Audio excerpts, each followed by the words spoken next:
Hello and welcome to another episode of Real Rich Advice. Today is our annual 2022 wrap-up 2023 prediction. We put our fortune teller hats on, we predict the future, and of course we grade ourselves on our ability to predict the future by looking at the past. And how well was our prediction? What a great prediction we made last year. How did that pan out?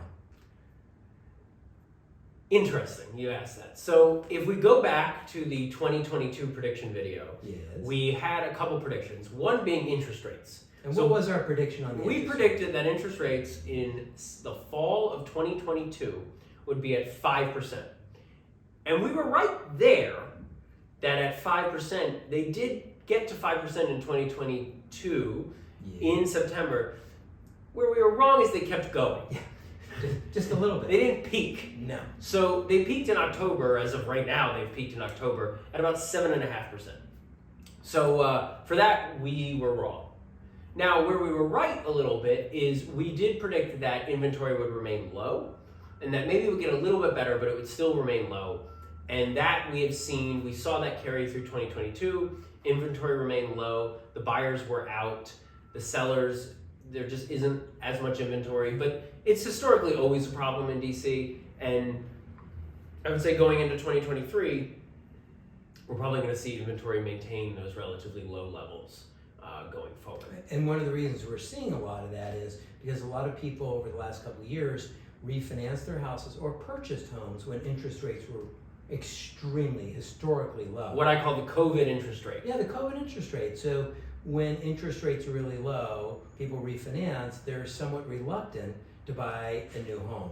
If you've got an interest rate around 3%, and say it's October, this past October, and you're looking at paying 7%, a lot of people said forget it. Yep. So now that interest rates have subsided some and they're in the fives, we're seeing some more people come out and decide, okay, that delta, I sell my house that I've got a lower interest rate at 5%, 5.5%, that's more tolerable, more affordable, psychologically it feels better than making that huge leap from an interest rate of 3.5% to 7.5%. Right. So let's make some 2023 predictions. Go ahead. I believe in 2023 we're gonna have flying cars, and we have self-driving cars now. I mean, yeah, but I want the flying ones like the Jetsons. The Jetsons. Yeah. But I also believe that interest rates are probably going to slowly decline. I'm hesitant to throw out a number because we were just so on par last year with our number, Yeah. but I'm going to throw out a number because Okay. I can't help myself. So everybody should take notes at home. Right. Okay. So what do you think interest rates in October of 2023, where do you think they'll be? Now, this was your idea on the interest rate. Let's go to You you. like for- how I made the pivot? Yeah, and you notice how I'm pivoting at that. Yeah. So I think that interest rates are going to be at 4.25. Wow. I think in October of 2023, we're going to see interest rates at 4.25. Wow. You think that's low, huh? I think that's very low. So I think But that I've also been doing this business long enough to know those predictions. You just don't know. There's so many factors that influence interest rates. The economy, which, look, now inflation is not as high as it was several months ago. And then there are also outside factors that we have zero control over, not that we can really control the economy, that do impact interest rates. But one of the things that we're also seeing as interest rates are lower, look at some banks that are getting out of the Wells Fargo. Wells Fargo, yeah, they're not originating loans anymore, and that can also impact. that's what I think is going to drive that Yeah. rate down. I think the Fed will pull back on rate hikes, Yes. and will actually Absolutely. probably go rate negative at some point Yeah. in the fall I or agree with late that. summer. But I think the banks, the demand that they need, I believe originations are down this year like 80% or some insane amount compared to last year. Of course, last year we had the COVID rate, so Yeah.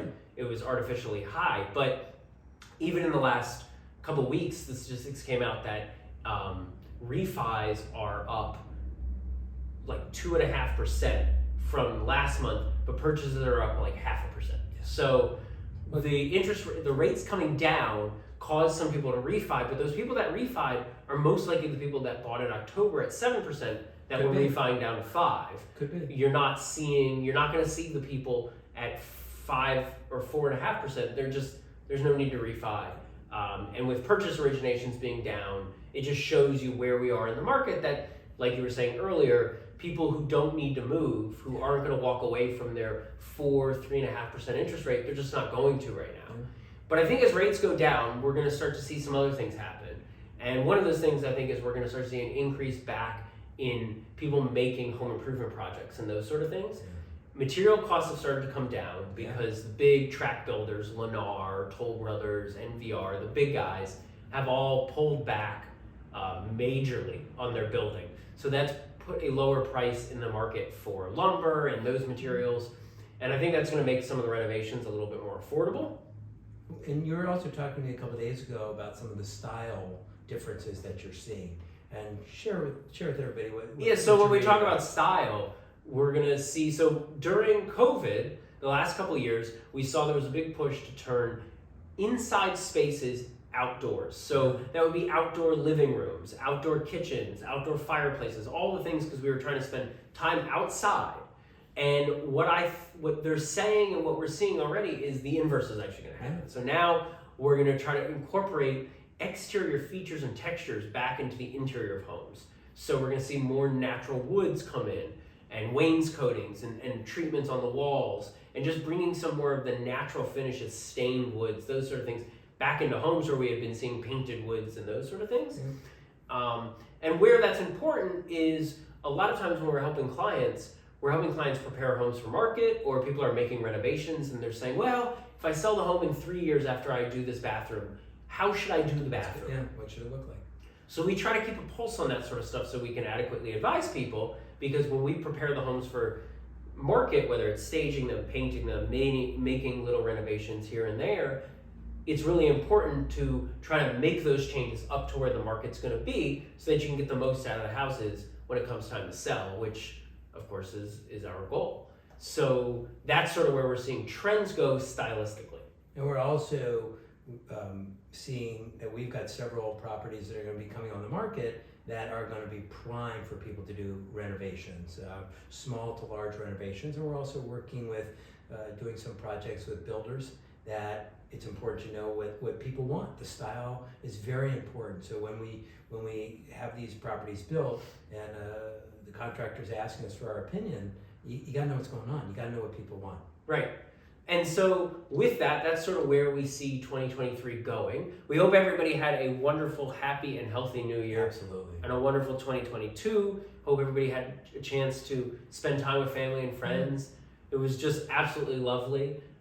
And we have some exciting things that happened in 2022. You want to share something great that happened to you in 2022? Something great that happened to me in 2022. Well, you got married. That was seriously, as a father, it was a beautiful event. I thought you were going to talk about the dinner we went to. What dinner? That really nice dinner that we went to? When? Where? Where was that? When did we ever go out there? I have not been to a restaurant with you once. We sat outside. But I think you have not been to a restaurant with me even pre-COVID for a long time, because possibly I try to have some distance. It's possible we live across the street from each other, and that's enough for me. So I think thanks a lot. I think this is actually closer than I'd like to think. Okay, well, thank you. Well, again, Jordan and Kay got married this past year, which was a wonderful, beautiful event. All the families that came together, it was very, very special. It was a lovely time. Yeah.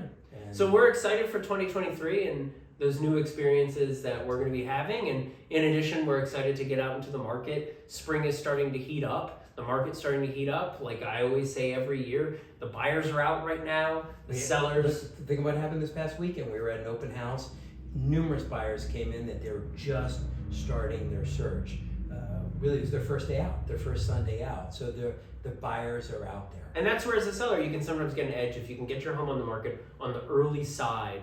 Yeah. Even the end of February, honestly, you can actually capture while the buyers are already out, and less sellers have their homes prepared, and therefore you're seeing there's less competition, there's less inventory, and you can we've definitely set market records for the year in that time period between February and March, because supply's a little bit down. As you get towards April, May, supply picks up a little bit, and there's a little bit more competition, and that can change a little bit of the market. I want to add a prediction. I forgot to make this prediction. having been in this business for, let's just say, quite a while, one of the things a lot of people are talking about is prices going down.